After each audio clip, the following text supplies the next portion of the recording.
আসসালামু আলাইকুম dear viewers, আশা করি আপনারা ভালো আছেন। আজ আমরা একটি গুরুত্বপূর্ণ বিষয় নিয়ে আলোচনা করব, সেটি হচ্ছে অনেকে সেনাবাহিনী চাকরির জন্য আবেদন করে। সেনাবাহিনীর চাকরিতে আবেদন করতে হলে আপনাকে এই বিষয়গুলো অবশ্যই জানতে হবে যে আসলে সেনাবাহিনীর আবেদন করার পর আপনার যে মাঠে ডাকা হবে, এই মাঠে আপনাকে কি কি করতে হবে সে তথ্যগুলো আজ আপনাদের কাছে শেয়ার করব। তো চলুন আমরা দেখে নিই এক নজরে যে সেনাবাহিনীর মাঠে আমাদের কি কি করতে হয়। বাংলাদেশ সেনাবাহিনী মাঠে বেশ কিছু ধাপ অতিক্রম করতে হয় অথবা কিছু পরীক্ষায় অংশগ্রহণ করতে হয়। সেই সকল পরীক্ষায় যদি আপনি সফলভাবে উত্তীর্ণ হন, তাহলে নিশ্চিতভাবে আপনার চাকরিটি হয়ে যাবে। তবে চলুন দেখে নেই সেনাবাহিনীর মাঠে কি কি করতে হয়। বাংলাদেশ সেনাবাহিনীর মাঠের ধাপ সমূহকে সর্বমোট 7টি ধাপে ভাগ করা যায়। সেনাবাহিনী প্রথমে অনলাইন আবেদন করতে হয়। পূর্ব প্রস্তুতি ও সেনাবাহিনী মাঠে যাওয়া, সেনাবাহিনী প্রাথমিক মেডিকেল, সেনাবাহিনী হচ্ছে শারীরিক পরীক্ষা, সেনাবাহিনী চূড়ান্ত মেডিকেল, সেনাবাহিনীর লিখিত ও পরীক্ষা এবং সেনাবাহিনীর মৌখিক পরীক্ষা। অনেকেই ভেবে থাকেন মাঠে যাওয়ার পর থেকে বাংলাদেশ সেনাবাহিনীর মাঠ শুরু হয়, কিন্তু আসলে এরকমটা নয়। অনলাইনে আবেদন করা থেকে আপনার সেনাবাহিনীর মাঠ শুরু হয়ে যায়। আপনি মাঠে যেতে পারবেন কিনা সেটা নির্ভর করে অনলাইনে কতটুকু ভালোভাবে আবেদনটি করেছেন তার উপর। ঠিক সেরকম ভাবে 7টি ধাপ অতিক্রম করতে হবে, সেনাবাহিনীতে চাকরিতে নিশ্চিত হয়ে যাবে। সেনাবাহিনীতে কি কি পরীক্ষা করা হয় চলুন দেখে নিই। সেনাবাহিনী অনলাইনে আবেদন, প্রথম ধাপে আপনারা এগুলো পড়ে নেবেন। অনলাইনে আবেদন এসএমএস আসছে কিনা সেগুলো জানা। পূর্ব প্রস্তুতি ও সেনাবাহিনী মাঠে যাওয়া, অনলাইনে আবেদন করার পরে আপনি নিজেকে সঠিকভাবে গড়ে তুলবেন বাংলাদেশ সেনাবাহিনীর জন্য। সেনাবাহিনীতে চাকরি করতে হলে প্রথমে আপনাকে পূর্ব প্রস্তুতি বা পরিকল্পনা প্রয়োজন। আপনাকে অবশ্যই শারীরিক, মানসিক এবং লিখিত পরীক্ষার জন্য প্রস্তুতি নিতে হবে। একমাত্র পরিকল্পনা এবং প্রস্তুতি পারে লক্ষ্য অর্জন করতে। অনলাইনে আবেদনের পর আপনার ফোনে এসএমএস আসবে এবং সেই এসএমএস উল্লেখ থাকবে কোথায়, কখন এবং আপনার সেনাবাহিনীর মাঠ অনুষ্ঠিত হবে। সে সময় এবং তারিখ অনুযায়ী আপনাকে যথাযথ সময়ে মাঠে উপস্থিত হতে হবে।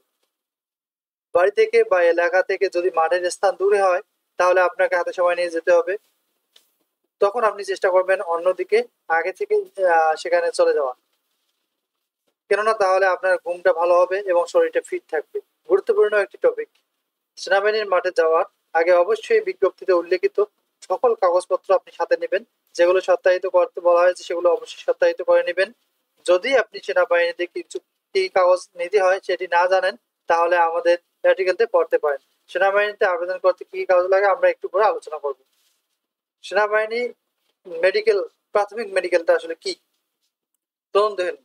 সেনাবাহিনীর মাঠে প্রবেশ করলে আপনাদেরকে মাঠে সারিবদ্ধভাবে দাঁড়াতে হবে বলে, এবং তখন আপনাদের সাথে থাকতে হবে এসএমএস আসা ফোন, 100 টাকা প্রয়োজনীয় কাগজপত্র। তাহলে যখন আপনি দাঁড়াবেন তখন আপনার কাছে থাকবে এসএমএস আসা ফোনটি, 100 টাকা এবং প্রয়োজনীয় সকল কাগজপত্র সাথে কলম। পরবর্তী আপনাদের সিরিয়াল অনুযায়ী একটি রুমে নেওয়া হবে।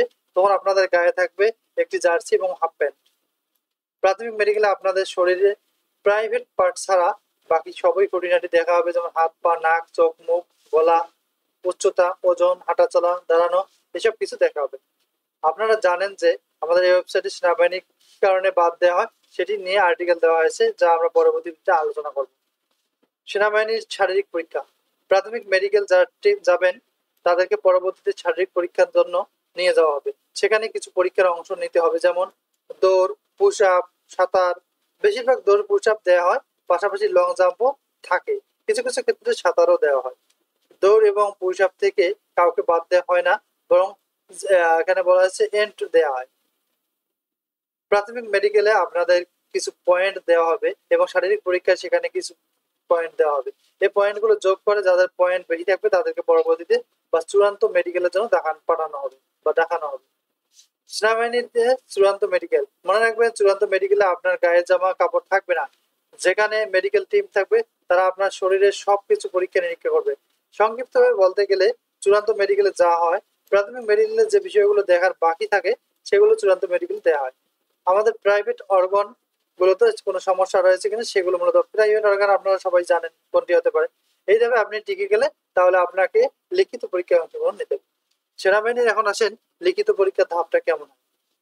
আপনারা অনেকেই জানেন না সেনাবাহিনীর লিখিত পরীক্ষা কি কি আসে এবং কোথা থেকে আসে। আপনি যে পদে আবেদন করেছেন বা করতে যাবেন সেই পদে শিক্ষাগত যোগ্যতা চাওয়া হবে, সেই অনুযায়ী আপনাকে পড়তে হবে। যেমন আপনি যদি বাংলাদেশ সেনাবাহিনীর সৈনিক পদে আবেদন করতে চান, তাহলে সৈনিক পদের শিক্ষাগত যোগ্যতা হচ্ছে এইচএসসি, এসএসসি পাস। তাই এসএসসির অঙ্ক, বাংলা এবং ইংরেজি বিষয়ে প্রশ্ন থাকবে। অতএব আপনাকে এই পদে শিক্ষাগত যোগ্যতা যেটা রয়েছে সেই অনুযায়ী পড়ে আসতে হবে, তাহলে লিখিত পরীক্ষায় পাস করতে পারবেন। সেনাবাহিনীর মৌখিক পরীক্ষা। লিখিত পরীক্ষা যারা টিকবেন তাদেরকে পরবর্তীতে ভেরিফিকেশন করা হবে এবং সর্বশেষ ধাপে মৌখিক পরীক্ষায় অংশগ্রহণ করতে হবে। মৌখিক পরীক্ষায় আপনাদের কাছে কিছু প্রশ্ন করা হবে এবং যদি আপনারা সেই প্রশ্নের উত্তর করতে পারেন তাহলে আপনি উত্তীর্ণ হবেন।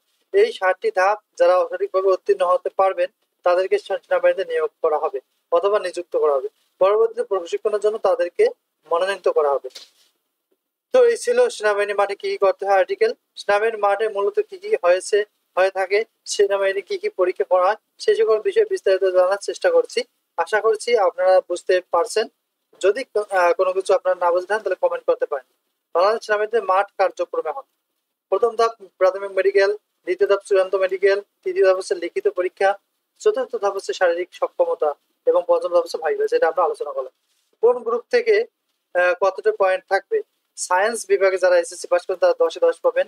মানবিক অর্থাৎ যাকে আমরা আর্টস বলি এই বিভাগে যারা পাস করেছেন তারা 10-এর মধ্যে 9 পয়েন্ট পাবেন। দাখিল, টেকনিক্যাল, ভোকেশনাল থেকে যারা পাস করেছেন এসএসসি তারা পাবেন 8 পাবেন। 10-এর মধ্যে 8।